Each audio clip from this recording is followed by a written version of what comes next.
ಬೆಳ್ಳೂರು ಗ್ರಾಮ ಪಂಚಾಯಿತಿ ನೂತನ ಅಧ್ಯಕ್ಷರ ನೇಮಕ, 3ನೇ ಅವಧಿಗೆ ನೂತನ ಅಧ್ಯಕ್ಷರಾಗಿ ಮಮತಾ ಎಂ ಆಯ್ಕೆ, ಸರೋಜಮ್ಮ ರಾಜೀನಾಮೆಯಿಂದ ತೆರವಾಗಿದ್ದ ಅಧ್ಯಕ್ಷ ಸ್ಥಾನ, ಅವಿರೋಧವಾಗಿ ಅಧ್ಯಕ್ಷರಾಗಿ ಆಯ್ಕೆಯಾದ ಮಮತಾ ಎಂ, ಚುನಾವಣಾಧಿಕಾರಿ ಪರಮೇಶ್ ಡಿ ಘೋಷಣೆ, ಅಧ್ಯಕ್ಷರಾಗಿ ಆಯ್ಕೆ ಹಿನ್ನೆಲೆ ಪಟಾಕಿ ಸಿಡಿಸಿ ಸಿಹಿ ಹಂಚಿ ಸಂಭ್ರಮಾಚರಣೆ, ಸತತವಾಗಿ 3 ಬಾರಿಯೂ ಅವಿರೋಧವಾಗಿ ಅಧ್ಯಕ್ಷ ಹಾಗೂ ಉಪಾಧ್ಯಕ್ಷರ ಆಯ್ಕೆ, ಬೆಳ್ಳೂರು ಮಾಜಿ ಅಧ್ಯಕ್ಷರಾದ ವೆಂಕಟಸ್ವಾಮಿ, ಪಿಡಿಒ ಸಂಪರಾಜು, ಗ್ರಾಮ ಪಂಚಾಯಿತಿಯ ಸದಸ್ಯರು, ಸಿಬ್ಬಂದಿ, ಮುಖಂಡರಾದ ಅಶ್ವಥ್ ಸೇರಿ ಇತರರು ಉಪಸ್ಥಿತಿ.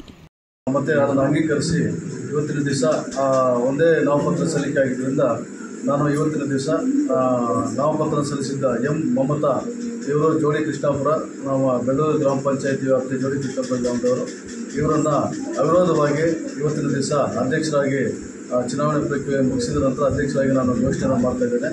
ಅವರಿಗೆ ಒಳ್ಳೆಯದಾಗಲಿ ಅಂತ ಈ ಸಂದರ್ಭದಲ್ಲಿ ನಾನು ಆ ಶುಭವನ್ನು ಹಾರೈಸ್ತೀನಿ.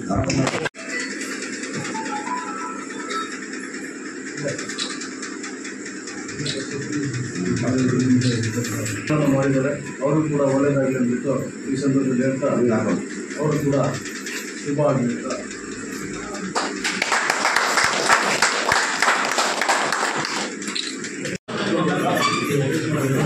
ಆಯ್ತು